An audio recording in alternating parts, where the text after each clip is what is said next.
Hello, sports fan. This is Stephen here for Sports Choice Plus, and I'm bringing you a very special breakdown. I'm going to be covering how does this move impact Giannis Antetokounmpo's future with the Bucks. Before I get right into that, I want to make sure that you're subscribed to the YouTube channel so you can get all the updates and all the breakdowns. Without further ado, let's get right into it. Remember when the New Orleans Pelicans made the trade with the Bucks, and they got Drew Holiday to Milwaukee? This is the type deal that keeps Giannis in Milwaukee. From the standpoint, Miles Turner is not as great as Drew Holiday was, but I think that the young center has a lot of promising features that he can give moving forward. If you're looking just at the star power alone, having somebody that's athletic, having somebody that's big, having somebody that's 6'11", that can essentially be the cornerstone of the defensive and the offensive side behind Giannis is a great thing. When I think of Miles Turner, I think that he had so much ability that is yet to be unlocked, because he was on a team with so many guys that played well.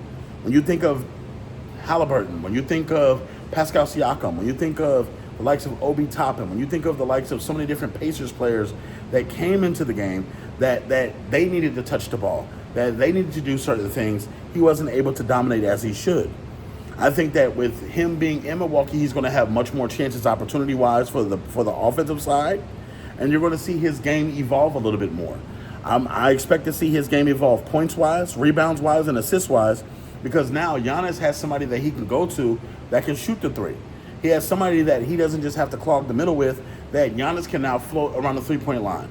It makes the game more versatile. It makes the game more open for him. And I think Giannis benefits this because Giannis now has options. They can go into the free agent market and get those veterans on the one-year deal, those prove-it deals. They can get guys that need to get those contracts to get back into the NBA, those guys that are hungry to play. And filling out a roster on the East is much more better than it is filling out on the West.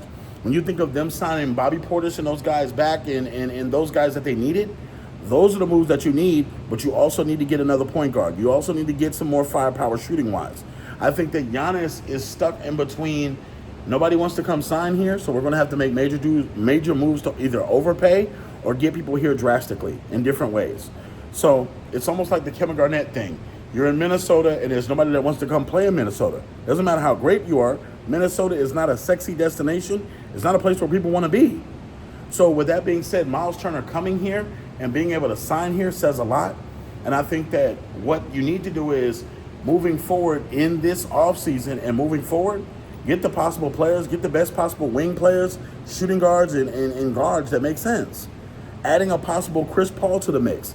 Adding guys that have been there, veterans that have been there that still have the umph and still can give you minutes off the bench and still can do these things. I think that overall, they're in a great position. They have to, salary cap-wise, move a couple of things out the way to try to get guys there. But I think that overall, when you think about the East is nobody's at the moment. You look at Boston, they're down. You look at Indiana, they're down. They're tearing down these rosters because they built them up so high that the equity has to come down. They have to pay less. They don't want to be in those salary cap aprons. They don't want to be paying those luxury taxes. So I think overall, this makes it a little less likely that the Pacers go back to the NBA Finals. This makes it a little less that, they're going to have the firepower moving forward. And I think this gives Milwaukee a leg up on the East with a lot of different changes. So I don't think that the Bucks are done. I think they still have more trades to do. I think they have more trade exceptions they can use as far as cap.